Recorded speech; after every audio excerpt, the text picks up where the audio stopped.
جادو اتنا بڑا مسئلہ نہیں ہے، اس سے بڑا مسئلہ کیا کہ بھائی نظر کا نظر. نبی کریم صلی اللہ علیہ وسلم نے فرمایا، حدیث پاک کا مفہوم ہے، اکثر من یموت فی امتی بعد قضاء اللہ وقدرہ بالعین. اللہ تعالیٰ نے قضا اور تقدیر میں جو چیز کا فیصلہ کر لیا ہے، اس کے بعد میں میری امت میں سب سے زیادہ موت نظر بد سے ہوگی. اللہ تعالیٰ نے تقدیر میں جو چیز کا فیصلہ کر لیا ہے، اس کے بعد میں میری امت میں سب سے زیادہ موت نظر بد سے ہوگی. نبی کریم صلی اللہ علیہ وسلم نے فرمایا، حدیث پاک کا مفہوم ہے کہ نظر آدمی کو قبر تک اور اونٹ کو ہانڈی تک پہنچا دیتی ہے. نبی کریم صلی اللہ علیہ وسلم نے فرمایا، حدیث پاک کا مفہوم ہے، نظر آدمی کو پہاڑ سے دھکا دے دیتی ہے. اکثر بائک پہ جو گرتے نا سب لوگ، وہ یہی ہے نظر آدمی کو پہاڑ سے دھکا دے دیتی. نبی کریم صلی اللہ علیہ وسلم نے فرمایا، کوئی چیز تقدیر کے آگے نہیں جاتی، کوئی چیز تقدیر کے آگے نہیں جاتی. لیکن اگر کوئی ایک ایسی چیز ہوتی دنیا میں جو تقدیر کے آگے جاتی تو وہ نظر ہوتی. سمجھ میں؟ یعنی نظر کو، یعنی تقدیر کے آگے ایکسس ہوتا کسی کو تو کون ہوتا؟ نظر. نبی کریم صلی اللہ علیہ وسلم نے فرمایا، حدیث پاک کا مفہوم ہے، العین حق، نظر بد حق ہے، یحضرها الشیاطین وحسد بنی آدم، شیاطین اس کو حاضر کرتے ہیں اور بنی آدم کے حسد کی وجہ سے ہوتا ہے. نبی کریم صلی اللہ علیہ وسلم نے فرمایا، استعیذوا باللہ من العین فإن العین حق، نظر بد سے اللہ کی پناہ مانگو کیونکہ نظر بد حق ہے. نبی کریم صلی اللہ علیہ وسلم نے فرمایا، حدیثوں کے مفہوم سے یہ پتہ چلتا ہے، بعض نظر آدمی کو قتل کر دیتی، بعض نظر آدمی کو قتل کر دیتی. ایک مرتبہ نبی کریم صلی اللہ علیہ وسلم کے زمانے میں ایک صحابی تھے، سہل بن حنیف رضی اللہ تعالیٰ، کرتا اتار کر بیٹھے تھے. تو دوسرے ایک صحابی تھے، عامر بن ربیعہ رضی اللہ تعالیٰ، انہوں نے ان کو دیکھا اور یوں کہا کہ اتنا خوبصورت جسم تو میں نے کسی کنواری لڑکی کا بھی نہیں دیکھا. تو تھوڑی دیر میں ان کو بخار چڑھ گیا، تڑپنے لگے. صحابہ اٹھا کر نبی کریم صلی اللہ علیہ وسلم کے پاس لے کر گئے. اللہ کے رسول صلی اللہ علیہ وسلم نے پوچھا، مفہوم ہے حدیث کا، کہ تمہارا جسم دیکھ کر کسی نے کچھ کہا تھا؟ میں کہ ہاں. کہ کون ہے وہ؟ کہ عامر ابن ربیعہ رضی اللہ عنہ. میں کہ ان کو بلا کے لاؤں. جب وہ آئے تو اللہ کے رسول صلی اللہ علیہ وسلم نے پہلا جملہ یہ فرمایا، علامہ یقتل احدکم اخاہ، تم میں سے کوئی کیوں اپنی نظر کے ذریعے سے اپنے بھائی کو قتل کرتا ہے؟ جب تم نے ان کو دیکھا تو تم نے ان کو برکت کی دعا کیوں نہیں دی؟ ماشاء اللہ کیوں نہیں کہا؟ بارک اللہ کیوں نہیں کہا؟ اللہ تعالیٰ آپ کو اور برکت دے. آج یہ سب سے بڑا مسئلہ جو ہے نا، ایک تو ہم نے ہمارے اندر سلام کو کمتی کر دیا. ہاں، سلام ہمارے اندر کمتی، السلام علیکم ورحمۃ اللہ وبرکاتہ، یہ کمتی ہو گیا. ہاں، اس لیے نبی کریم صلی اللہ علیہ وسلم نے فرمایا کہ لا يدخل الجنت حتى تؤمنوا ولن تؤمنوا حتى تحابوا، جنت میں تم ہرگز داخل ہو نہیں سکتے جب تک کہ تم ایمان والے نہ ہو جاؤ. تم ایمان والے ہو نہیں سکتے جب تک کہ تمہارے آپس میں محبت نہ پیدا ہو جاوے. اور میں تم کو ایسی چیز نہ بتاؤں کہ تمہارے درمیان میں محبت کو پیدا کر دے. افشوا السلام بینکم، آپس میں سلام کا رواج ڈالو. اچھا، وہ صحابی جو تھے عامر ابن ربیعہ رضی اللہ تعالیٰ، بدری صحابی تھے، نبی کریم صلی اللہ علیہ وسلم کے صحبت یافتہ تھے، ان کے دل بہت صاف تھے. صحابہ کے بارے میں ہمارا عقیدہ اہل سنت والجماعت کا یہ ہے کہ الصحابۃ کلھم عدول، کہ صحابہ کے اندر تمام کے اندر عدالت تھی، اور ساری دنیا کے اولیاء کرام ایک ادنا صحابی کا درجہ نہیں لے سکتے. یہ ہمارا عقیدہ ہے. لیکن انہوں نے جب یہ کہا تو کوئی حسد نہیں تھا ان کے دل میں، لیکن یہ تعجب کی نگاہ سے جب انہوں نے کہا تو شیطان نے فوراً اس کے اوپر حملہ کر دیا، وہ صحابی کے اوپر، اور وہ چیز نظر کے اندر مبتلا ہو گئی. علاج یہ کیا نبی کریم صلی اللہ علیہ وسلم نے کہ وہ عامر ابن ربیعہ رضی اللہ عنہ کو بلایا اور ان کو وضو کرایا. وضو کا پانی ایک برتن کے اندر جمع کیا اور وہ پانی کو سہل بن حنیف کی پیٹھ کے اوپر بہایا، تو اس سے ان کی نظر ٹوٹ گئی. لیکن یہ علاج کب ہے؟ جبکہ نظر لگانے والے کا پتہ ہو. یہ علاج کب ہے؟ نظر لگانے والے کا پتہ ہو تب ہے. اگر پتہ نہیں ہے، بہت لوگوں کی نظریں لگی ہوئی ہے، تو اس کا پھر علاج یہ ہے کہ ایک آدھی بالٹی پانی لینا ہے، آدھی بالٹی پانی میں دونوں ہاتھ ڈبا کر باتھ روم کے باہر آدھی بالٹی پانی میں دونوں ہاتھ ڈبا کر درود شریف 7 مرتبہ، سورہ فاتحہ 7 مرتبہ، آیت الکرسی 7 مرتبہ اور چاروں کل 7 مرتبہ، اور پھر سے درود شریف 7 مرتبہ، یہ سب چیزوں کو 7 بار پڑھنا ہے، اور وہ پانی کے اوپر دم نہیں کرنا ہے اور اس پانی سے نہانا ہے۔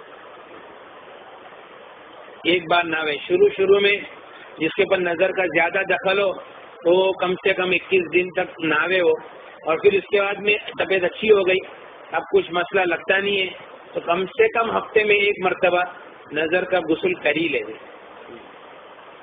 نظر کا غسل ہر ایک کو ضروری ہے، کیونکہ ہر ایک کو نظر لگتی ہے، اور یہ دور کے اندر کوئی ماشاءاللہ نہیں کہتا ہے، کوئی بارک اللہ نہیں کہتا ہے، کوئی کسی کو برکت کی دعا نہیں کہتا ہے۔ اگر کوئی کسی کو بولے گا نا کہ میرا یہ کام ہوگا تو بولے ہاں ویری گڈ یار، بہت اچھا، لیکن کوئی ماشاءاللہ اور بارک اللہ نہیں بولے گا، ہے نا۔ اور ایک سب سے بڑا مسئلہ نظر لگنے کا یہ ہے، نظر لگتی کیوں ہے؟ دیکھو، ہم کیا سوچتے ہیں کہ کوئی آدمی کو اگر ہم ہمارے کاروبار کے راز بتائیں گے یا اپنی نعمت کا تذکرہ کریں گے تو کیا فرق پڑتا ہے؟ اپنے جیب سے لے کے جائے گا، بولے پیشانی سے تو نہیں لے کے جائے گا نا، نصیب سے تو نہیں لے کے جائے گا۔ لیکن نبی کریم صلی اللہ علیہ وسلم کی ایک حدیث سنا تھا، اس کے پہلے ایک آیت ہے قرآن پاک میں، یعقوب علیہ السلام کے 10 بیٹے تھے، وہ لوگ مصر جا رہے تھے یوسف علیہ السلام کے پاس، تو چونکہ پہلے مصر جا چکے تھے، اب دوسری مرتبہ جانے والے تھے، تو پہلے ان کا اکرام ہوا تھا اور دوسری مرتبہ اب پھر اور اکرام ہونے والا تھا۔ یعقوب علیہ السلام نے کہا یا بنی، اے میرے بیٹو، لا تدخلوا من باب واحد، ایک دروازے سے مت داخل ہونا، مصر کے الگ الگ دروازوں سے داخل ہونا۔ تمام مفسرین کا اتفاق ہے کہ یعقوب علیہ السلام کے ذہن میں یہ بات تھی کہ یہ سب کے سب ایک دروازے سے داخل ہوں گے، ہو سکتا ہے کہ ان کو کدھر نظر نہیں لگ جائے۔ نبی کریم صلی اللہ علیہ وسلم نے فرمایا استعینوا علی انجاء الحوائج بالسر والکتمان، اپنی نعمتوں کو راز میں رکھنے سے مدد حاصل کرو، اپنے کاموں کو اس کے انجام تک پہنچانے میں۔ پروجیکٹ چالو کیے، ابھی بول رہے کہ بھائی یہ ہو گیا ایسا ہو گیا ویسا ہو گیا، میں نے کنٹینر منگایا، 4 کنٹینر منگایا، رن وے کے اوپر ہی مال بیچ دیا نا، ہاں جہاز کے اندر ہی مال بیچ دیا نا، میں نے ایسا کر ڈالا، میں نے ویسا کر ڈالا، ڈبل پیسہ کر ڈالا۔ تو یہ سب باتیں جو ہے نا، آدمی ہوشیاری مارتا نا، ہوشیاری مارنے کا جو جذبہ ہے، تو اس کو کنٹرول میں رکھے۔ نبی کریم صلی اللہ علیہ وسلم نے فرمایا استعینوا علی انجاء الحوائج بالسر والکتمان، اپنے کاموں کو اس کے انجام تک پہنچانے میں، راز میں رکھنے سے اور چھپانے سے مدد حاصل کرو۔ کیوں بھائی؟ فإن كل ذی نعمت محسود، کیونکہ ہر نعمت والے وہ حسد کے شکار ہے، اور ہر نعمت والوں کے ساتھ میں حسد کرنے والے لوگ آس پاس میں رہتے ہی ہے۔ سمجھ میں؟ اس لیے اپنی نعمتوں کو جتنا ہو سکے راز میں رکھو۔ بلکہ ہمارا ایک دوست کہتا ہے کہ دعا کے لیے بھی کسی کو نہیں بولے، وہ دعا تو کرے گا نہیں، الٹا نظر لگ جائے گی۔ میں گھر لے رہا ہوں دعا کرنا، وہ دعا تو کرے گا نہیں، اور یار گھر لے رہا ہے، میں گاڑی لے رہا ہوں دعا کرنا، اچھا گاڑی بھی لے رہا ہے، سمجھ میں نا؟ میں نے ادھر کام چالو کیا، ادھر یہ کیا، ادھر وہ کیا۔ اچھا عورتیں بھی آپس میں عورتیں ملے گی نا تو ہوشیاری کہ تمہارے کو معلوم ہے کیا ہوئے، ویڈنگ اینیورسری کے اندر تمہارے بھائی نے سرپرائز دیا نا، 5 تولے کا ہار، تمہارے بھائی نے میرے کو سرپرائز دیے۔ اب یہ بات تو بولا اچھا، اور اپنے پورے دن کی کارگزاری، میں صبح میں اٹھتی ہوں، ایسا کرتی ہوں ویسا کرتی ہوں، یہ کرتی ہوں وہ کرتی ہوں، اور پھر یہ کہ پھر یہ آتے ہیں اور پھر کھانا کھاتے ہیں، اور یہ وہ کبھی کبھی ہم لوگ گھومنے چلے جاتے ہیں رات کو، سمجھ رہے کہ نہیں؟ بھیونڈی تو ڈھابا تو چالو ہے، ہاں بھائی تو ہمیشہ بہت دھیان رکھتے ہیں۔ اب یہ سب باتیں سے اب جو دوسری جو عورت بات سن رہی ہے وہ کیا سوچتی ہے؟ ایسا اچھا ایسا، تو یہ اچھا کوئی ماشاءاللہ بارک اللہ بولتا نہیں۔ اب اس میں کیا ہوا؟ نظر کے شکار ہو گئے، آستے آستے نظر لگ گئی، کام کاج کے اوپر نظر۔ سب سے زیادہ تکلیف پہنچانے والی چیز نظر ہے، سب سے زیادہ۔ اور جتنے عاملین ہیں سب کیا بولتے ہیں؟ کچھ نہیں ہے، خالی نظر ہے۔ کیا ہے؟ ارے بھائی وہی تو بریلی نظر ہے، خالی نہیں ہے، وہ بریلی نظر ہے۔ نظر جادو کو بھی دعوت دیتا ہے، جنات کو بھی دعوت دیتا ہے. نظر لگانے کے اندر اپن ذریعہ کون بنے؟ ہم خود ہی بنے. کہ میں اپنی نعمتوں کو راز میں رکھو، زیادہ کسی کے سامنے تذکرہ نہیں کرو. اچھا، نظر کی علامتیں، اب میں نظر کی علامتیں آپ کو بتاؤں گا. صاحب سب کے سب بولے یار یہ سب علامتیں تو ہمارے اندر ہے. کوئی کم و بیش ایسا کوئی ہوئے گا کہ بھائی وہ کسی میں نہیں ہوئے گا. دیکھو ایک عربی عامل نے لکھا ہے اپنی کتاب میں کہ جسم کے اندر کمزوری، کھانے کی رغبت نہیں ہونا، بدن میں حرارت محسوس ہونا، گیس، کثرت سے پیٹ میں گیس بننا، کثرت الغازات فی البدن، کثرت سے پیٹ میں گیس بننا، رونا بغیر وجہ کے، سینے میں گھٹن محسوس ہونا، ٹھیک ہے، سینے میں گھٹن محسوس ہونا، بغاز سے بہت آنا، جمائی آنا، جمائی، یوننگ وتھ ٹیئرس، آنسوؤں کے ساتھ جمائی آنا، سستی رہنا، کام کی طاقت نہیں ہونا، کبھی کبھی چکر آ جائے گی، کبھی الٹی جیسا ہوگا، اندھوں پہ وزن، پالپیٹیشن، دل کا دھڑکنا اور بے چین ہونا، سر میں درد رہنا، سینے میں گھٹن اثر کے بعد سے لے کے آدھی رات تک، بدن میں درد کا گھومنا، نمازوں سے دور بھاگنا، اعمال سے، ذکر سے دور بھاگنا، دوستوں سے، رشتہ داروں سے ملنے میں نفرت کرنا، عورتوں کے بال گرنا، وہ عورت کتنا بھی شیمپو لگا لے بھاری بھاری کچھ ہونے والا نہیں، عورتوں کے بال گرنا، کاروبار کا، منصب کا، عہدے کا برباد ہو جانا، کام کی، وقت کی پابندی نہیں ہونا، جو کام میں آپ ایکسپرٹ ہے وہ کام کرنے کے لیے جائے گے، آپ بیمار پڑ جائے گے یا سستی چڑھ جائے گی. اب بتاؤ اس میں سے کتنے لوگ ہیں، اس میں کتنی چیزیں ہے نا یہ سب. تو اگر یہ نظر کا عمل کر لیں گے آپ سیدھا 10 سال پیچھے چلے جائیں گے انشاءاللہ. اور کاروبار جو کھلے گا، اور ایسے نہیں ایک دو بات نہیں، ہزاروں واقعات ہیں کہ بھائی اللہ تعالیٰ نے جن کو صاحب حیثیت بنایا ان کے گھر میں جا کے تقریر کر دیے، بتا دیے، نظر کا عمل دے دیے. اب جب عمل کرنے لگے، ایک ہمارا بھائی ہے ماشاءاللہ، اس کا نام پوری دنیا میں، اللہ اور برکت دے اس کو اور دین کے کام کے لیے اللہ قبول کرے. لوگ ایسی بس جا کے ایک تقریر کی، بولتا میں چائنا گیا، بینکاک گیا، تھائی لینڈ گیا، سب جگہ گیا، نظر کا عمل نہیں چھوڑا اور رقیہ سننا نہیں چھوڑا. لیکن میرا اسٹاف بولتا ہے کہ بھائی تمہارے اندر ڈیسیجن پاور واپس آ رہا ہے پہلے جیسا. اور دوسرا یہ کہ مولانا میرے کتنے کام کھل گئے میں آپ کو بتا نہیں سکتا. تو یہ اصل بنیاد ہے، اصل بنیاد جو ہے نا وہ نظر ہے، نظر اور اس کا طریقہ. ایک اور بڑا مسئلہ ہمارے ساتھ میں یہ ہے کہ ہم کو ہماری بھی نظر لگ جاتی ہے. سمجھ میں نا، میں نے یہ کیا، اب میں نے ایسا کر ڈالا ہوں، اب تو واندات نہیں ہے، اب اپنے کو کچھ کر ہی نہیں سکتا ہے. تو جو میرا مسئلہ ہے نا عجب والا، وہ بھی ایک بہت بڑا مسئلہ ہے. آئینے میں دیکھے اور دعا ہی نہیں پڑے. ایک ہمارا بھائی ہے. اچھا ایک بات دھیان رکھو، بڑی بڑی بیماری جو دنیا کے اندر ہوتی ہے نا، صرف جادو جنات و نظر کی وجہ سے. ہارٹ کی تکلیف صرف نظر کی وجہ سے، اور ڈائبٹیز صرف نظر کی وجہ سے. ڈائبٹیز 5% ہے دنیا کے اندر، اور جو جتنے دوسرے ہیں نا وہ خالی نظر کی شکار ہے. اس لیے جو لوگوں نے قرآن سے اپنا علاج کیا ہے وہ لوگ میرے کو بولتے ہیں کہ مولانا ابھی ڈائبٹیز کی گولی کھانے کی ضرورت نہیں پڑتی. ہاں، پر دماغ میں کیا بیٹھا ہوا ہے کہ ڈائبٹیز کا علاج نہیں ہے. بولا علاج تو نہیں ہے، لیکن کیا ہے کہ اب ضرورت بھی نہیں پڑتی، تو علاج ہو ہی گیا نا بھائی آٹومیٹک، برابر ہے کہ نہیں. اور ہارٹ، ہمارا ایک بھائی ہے، تو 1-1.5 مہینے کے بعد اس کا آپریشن تھا ہارٹ کا، تو 90% 80% نسیں بلاک. قرآن سنا 1 مہینے کے بعد جب علاج کے لیے گیا تو 30-40 پہ آ گیا بلاکیج. بولے بھائی تم تو جو دوا کر رہے وہی دوا کرو، وہ تمہارا تو معاملہ ایسے ختم ہو گیا. تو جو بلاکیج ہے وہ صرف اور صرف نظر کی وجہ سے. اور ہمارے اندر مسئلہ ہے کہ ہم آہستہ آہستہ نظر کا مجموعہ بن جاتے ہیں، اور پھر اس کے بعد میں کبھی اس کی طرف ہمارا ذہن جاتا ہی نہیں ہے کہ ہم کو نظر لگی.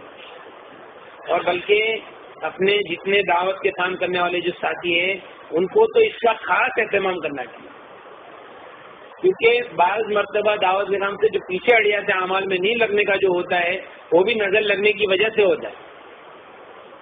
سمجھ میں ہے نا.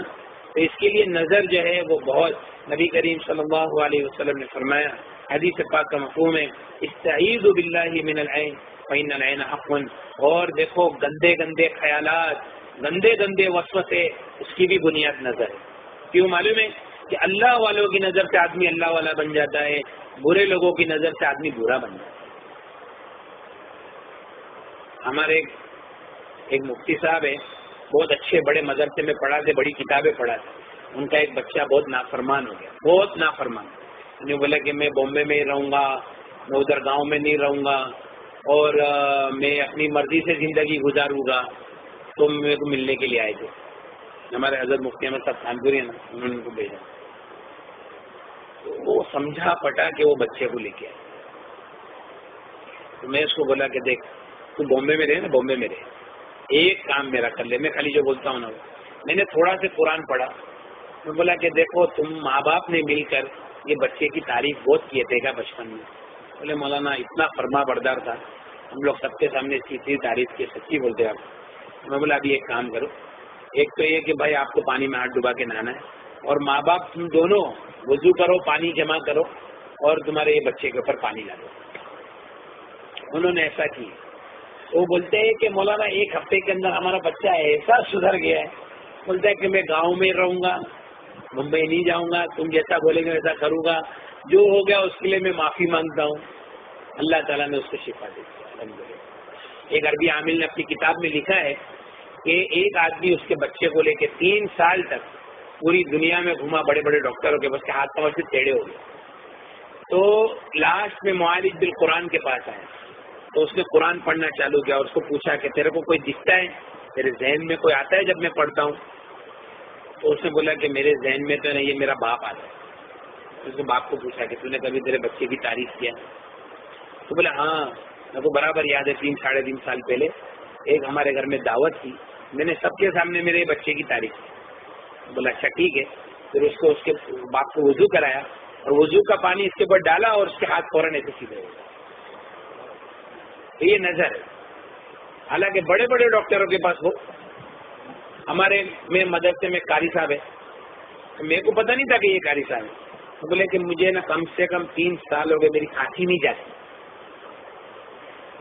تو بولا کہ تم قرآن اچھا پڑھتے ہو، بولا میں کیسا میری تعریف کروں، لیکن الحمدللہ اللہ کا احسان ہے، میں بہت اچھا پڑھتا ہوں۔ بولا آپ پانی میں ہاتھ ڈباؤ، عمل کرو، اور سوالین کھاؤ۔ ارے سوالین تو میں کتنے سال سے کھاتا ہوں یار۔ بھائی تم وہ عمل کرو اور سوالین کھاؤ۔ اس نے ایک بار عمل کیا، سوالین کھایا، 3 سال کی کھانسی گئی، نظر ٹوٹ گئی۔ تو بڑی بڑی بیماریاں ہیں جس کی بنیاد کیا ہے؟ نظر۔ اس کے لیے نظر کا ہوتا ضروری ہے۔ اور اس کے علاوہ یہ جو رقیہ کی جو سیڑھی ہے نا، رقیہ، یہ تو میں نے ایک طریقہ ایسی بتا دیا ایکسٹرنل۔ رقیہ عربی میں دم کرنے کو، جھاڑ پھونک کرنے کو رقیہ کہتے ہیں۔ نبی کریم صلی اللہ علیہ وسلم نے فرمایا لا رقیۃ الا من عین او حمى، نظر بد والے کے اوپر اور بخار والے کے اوپر رقیہ کرو۔ نبی کریم صلی اللہ علیہ وسلم نے ہم کو حکم دیا ہے کہ ہم قرآن سے اپنا علاج کریں۔ نبی کریم صلی اللہ علیہ وسلم نے ایک مرتبہ ایک مجلس صحابہ کی تھی، اس میں فرمایا میری امت کے 70,000 آدمی وہ ہوں گے جو بغیر حساب کتاب کی جنت میں داخل ہو جائیں گے۔ صحابہ نے فرمایا یا رسول اللہ وہ کون ہوں گے؟ فرمایا هم الذین لا یسترقون ولا یسفلون، میری امت کے وہ لوگ ہوں گے جو غلط چیزوں سے رقیہ نہیں کریں گے اور فال نہیں پھلائیں گے۔ تو ایک صحابی نے فرمایا یا رسول اللہ میرے لیے دعا کر دیجئے میں ان میں سے ہو جاؤں۔ اللہ کے رسول نے فرمایا کہ ہاں تم تو ان میں سے ہو۔ پھر ایک دوسرے صحابی کھڑے ہوئے، میں یا رسول اللہ میرے لیے دعا کر دو میں ان میں سے ہو جاؤں۔ فرمایا سابقہ کبھی کا عکاشہ نے تجھ پر سبقت کر لیا۔ وہ صحابی پہلے عکاشہ ابن محسن تھے، انہوں نے فرمایا کہ عکاشہ نے تجھ پر کیا